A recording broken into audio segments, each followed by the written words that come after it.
Hey there, welcome to the DFS Build MLB edition. I am Kevin Roberts, joining Taylor Smith, getting ready to go over this main slate over at DraftKings, hopefully to help you win some cash. There was an early slate earlier today. Hopefully you did well on that one, and we're getting ready for a big night tonight. I already pushed out NFL DFS preseason picks and advice for tomorrow's Thursday 3-game slate, so be sure to check that at the end of this video. And if anything we do here helps you out, give this video a like and subscribe to the channel to catch more videos just like this. If you want even more advice, you can hit up our Patreon and get access to our Discord, just $5.99 a month for everything that we do. That includes our picks, our stacks, our write-ups, and of course, personalized advice right there in Discord. All right, let's get to it. The way we do this, we go game by game, breaking down the situations, whether it be the pitchers or the offenses, and just kind of show you where we are leaning. So first game up, Jeffrey Springs and the Athletics visiting DC, taking on the Nats, and Cade Cavalli taking on the Athletics. I don't know a ton about him. I know he has like a 9.00 ERA in the minors right now, but I guess the underlying stuff isn't terrible. That said, you know me, I always like the Athletics, so I do have a lot of interest in the A's here. And on the other side, don't necessarily want to go on my way. Well, actually, I do. I do want to go on my way to pick on Springs. The problem is a lot of the guys we would want for the Nats are lefties, and going lefty-lefty isn't like the most appealing thing here, but I don't hate it for sure. That said, right now I'm leaning A's in this matchup. How about you? I kind of like Washington just because I think Springs is going to be pretty popular as a cheap SP2. Like the slate has the two aces at the top, pairing them will be fine and popular, but I think when people save, they're going to most often do it with Springs. And he's not really a guy who deserves to be chalk. Like he's not bad historically, but post-injury he's not been the same. Strikeouts are average. Decent control, some power issues, mostly to righties, like you said. And of course, you know, Washington's best hitters are Abrams and Wood from the left side, but they do have some righties who are cheap, like Riley Adams is 2.2, Josh Bell's 3K flat, Paul DeYoung under 3K, Brady House, a decent prospect, is 3K. And I don't mind Abrams or Wood or even Nathaniel Lowe if he's in the lineup lefty-lefty. So I'll have a little bit of Springs just because I'm multi-entering and naturally getting to him a bit. I do have Washington as my highest overall stack on the slate because I am pairing the aces a lot and punting the Nationals bats is kind of necessary. So I like that. And then I do have some Athletics interest. I do have some Cavalli interest. He was a decent prospect. He's been injured a lot. He's been essentially out for 3 years in the major league, at the major league level at least. But 7K, not going to be as good as Springs. As of now, I see Springs around 50%, and I see Cavalli around 9%. So I'll take those odds on Cavalli against the A's. I think the bats in the game are fine, but the pitching is also acceptable if you need it. Yeah, I think my approach right now is just going to be to not play a chalky Springs. I just don't think the splits really look amazing for the Nats bats. But of course, as we know, if somebody's chalky, you can absolutely target him. And like that's kind of the case even when it's a really good pitcher. But if it's a guy who is extremely hit or miss, if not much worse than that most of the time, we can absolutely fire up Nats. I'm just going A's here a little bit more than that, but I don't mind getting to them at all. The Royals once again have a big park upgrade at Fenway Park against the Red Sox. Michael Wacha taking on Boston. Dustin May making his – is this the first game he's had with them? Is he making his debut today? Yeah, so yes, he gets his debut against the Royals. It's the same old story. Like Casey gets a big park jump. May isn't like – he's not elite. So like I don't mind the Royals whatsoever due to that. You know, and then on the other side – you know, Wacha is he's just kind of there. Like, I don't want to play Wacha, and Boston obviously has a lot of guys that can take advantage of him in this matchup. Let me just look at the numbers here. I mean, nothing like staggering as far as picking on Wacha goes, but good hitters park, 2 capable offenses with power. I don't want anything to do with the pitching, really. I think I do kind of favor KC in this matchup, but I could go either way. I'll get exposure to both of them for sure. Yeah, May's a weird case because he's talented. We've seen him spike some big strikeout games on occasion, but overall he's been pretty underwhelming. Strikeouts are down against righties. The batted ball stuff is worse against lefties, so it's kind of hard to figure out. I just think in Fenway you want righty power, and Kansas City has righty power with Witt, Garcia, Perez, India even. at a cheap salary, and don't mind Vinny Pasquantino either. Affordable first baseman for your stack. So I think KC is the standout here, just because May has been prone to blowups on occasion. Waka's been really steady. Like you said, he's not a guy you really want to play. He's not going to rack up a ton of Ks or spike a big game from a ceiling standpoint, but he is pretty solid. Generally limits runs, limits power. So, Boston's viable. Obviously, I think they're going to be pretty owned. So I'm not super psyched about it, but it is a talented offense. So you can always get to that. Not really getting to May or Waka on this slate, however. Yeah, I mean, Waka is annoying, dude. Like, Waka, absolutely, you said it, not a guy you actually want to use in DFS, but he is coming off at like a 28-point fantasy outing for some reason. But like, if you go look at his game log, he doesn't have a lot of gems in there, not a lot of like even passable games. It's really just the other side of the discussion. It's like, do we want to pick on Waka? Not really. He doesn't strike anybody out, but he doesn't walk people. He doesn't give up power. The only thing you could look at is that it's Fenway, and Boston is certainly capable. So you can do that, but I think we are aligned here. Not super interested in the pitching, and Casey looks pretty darn good. You said it too about May. Strikeout rate is down by like 11% or something, or is it 7%? But from like left to right, he is giving up still like a 161 ISO to righties. So the power and the whiffs do combine for the Royals to look pretty good. Jose Quintana taking on the Braves with the Brewers there. On the other side, we have Spencer Strider, who looks awesome against Milwaukee. Obviously, Milwaukee's been insanely hot.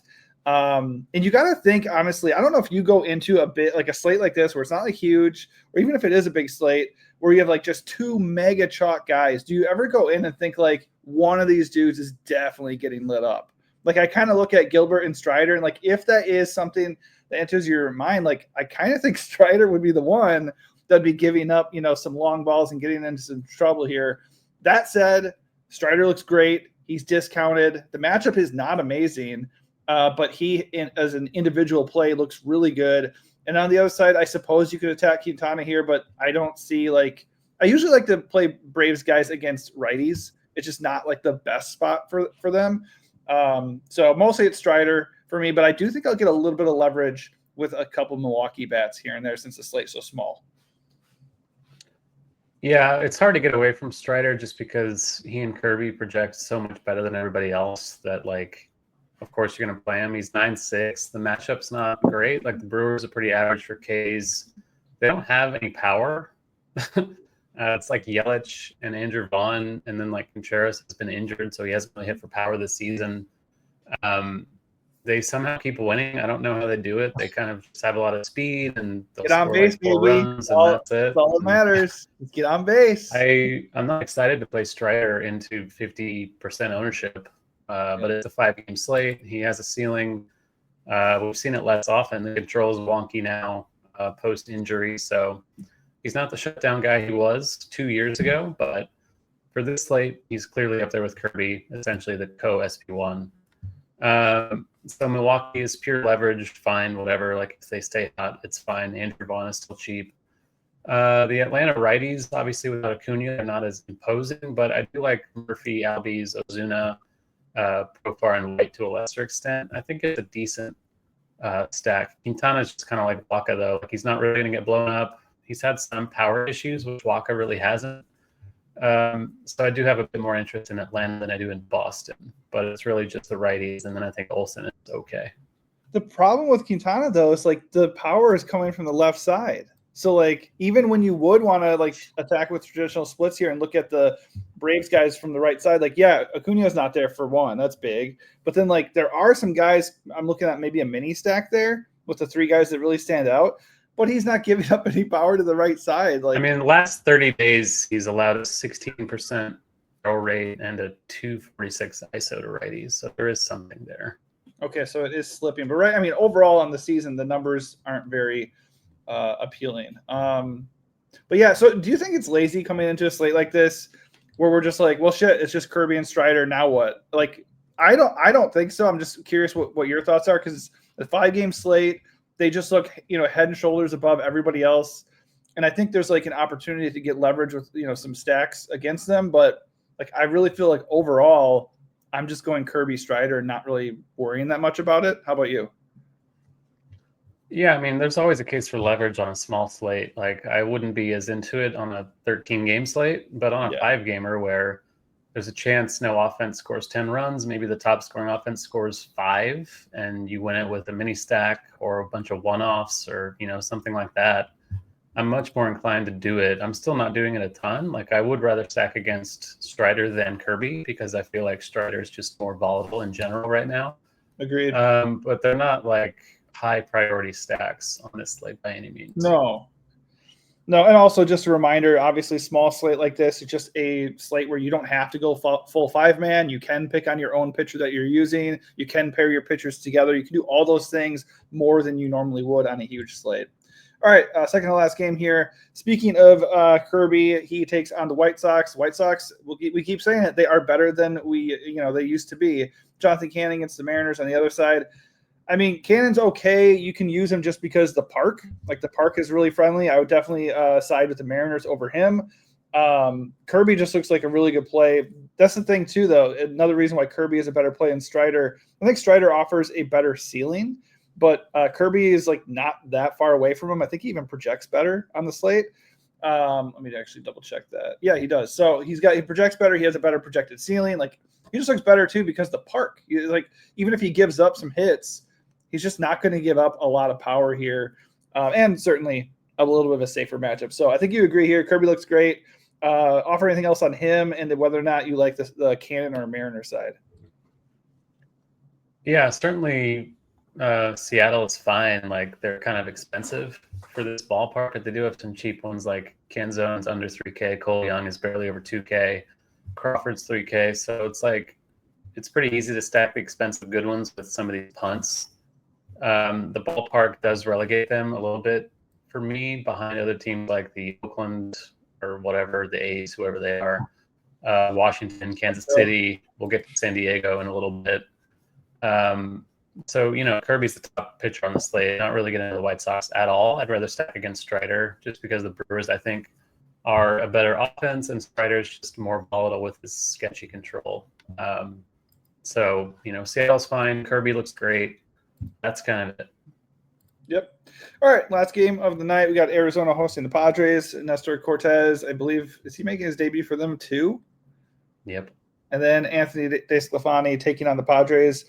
No interest in him. Padres look pretty good here. Arizona just doesn't even care anymore. They trade away a bunch of power bats. They're not really in contention.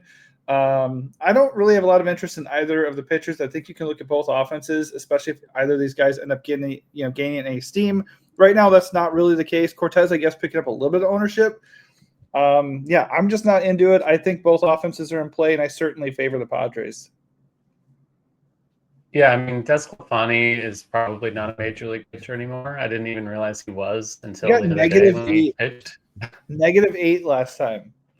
Yeah, I mean, he's old. He's been around for a long time. I didn't know he was still around. So San Diego did upgrade their offense at the deadline as well. So it's not just Tatis Machado anymore. They've added Ramon Laureano, a good hitter, Ryan O'Hearn, who hasn't really played much. I don't know if he's hurt or what, but hopefully he's in there tonight. The headliners, of course, are still Tatis Machado, but Merrill looks good here. Even Xander Bogaerts is okay, kind of cheap. Freddie Fermin, if he's in.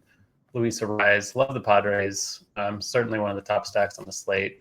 I think Arizona, maybe a mini stack is okay against Nestor Cortez. Like, Ketel Marte looks great, but that's kind of it for this lineup. Like, Corbin Carroll doesn't hit for a ton of power against lefties. I think Blaze Alexander is a fine punt. Tyler Locklear is also cheap with some power at first base. So I'm okay with an Arizona stack, probably more so a mini. I think Cortez, just that whole group of 7K pitchers, with the Springs, with Cavalli, Cortez, and then Quintana or May, like all these guys kind of look the same. I think Cortez is probably the best of that bunch, but I'm not getting to him with a ton of volume. I mean, certainly on paper, Arizona is a friendly matchup for pitchers at this point. By the way, with a name like Blaze, you can do no wrong, surely. Also, what does old even mean anymore? When you're talking about DeSclafani, Rich Hill is back in the league. Like, who even knows what old? Like, I'm looking for Cologne to be back here at 50 years old pretty soon. Like, it's getting ridiculous. Okay, so that does it for the game-by-game breakdown. Hopefully it helps you out a little bit, gives you a little bit insight as to which pitchers stand out, which stacks look pretty good, and which ones could offer some leverage on the slate. It is a 5-game slate, so like I said before, you can play pitchers together. You can go 3 or 4-man stacks, and you can do weird, shitty things that you normally wouldn't do, like stack against Gilbert or Strider if you want to. That said, we will have finalized preferred pitcher picks and our favorite stacks in our Discord and Patreon if you want to gain access to that. Just $5.99 for the entire month, and that includes access to every single set of picks and write-ups and stuff we do in Discord. You get all of that for that one price. All right, that's going to do it for us. Hopefully helps out. If it did, hit the like button and subscribe to the channel. Thanks for watching, and good luck.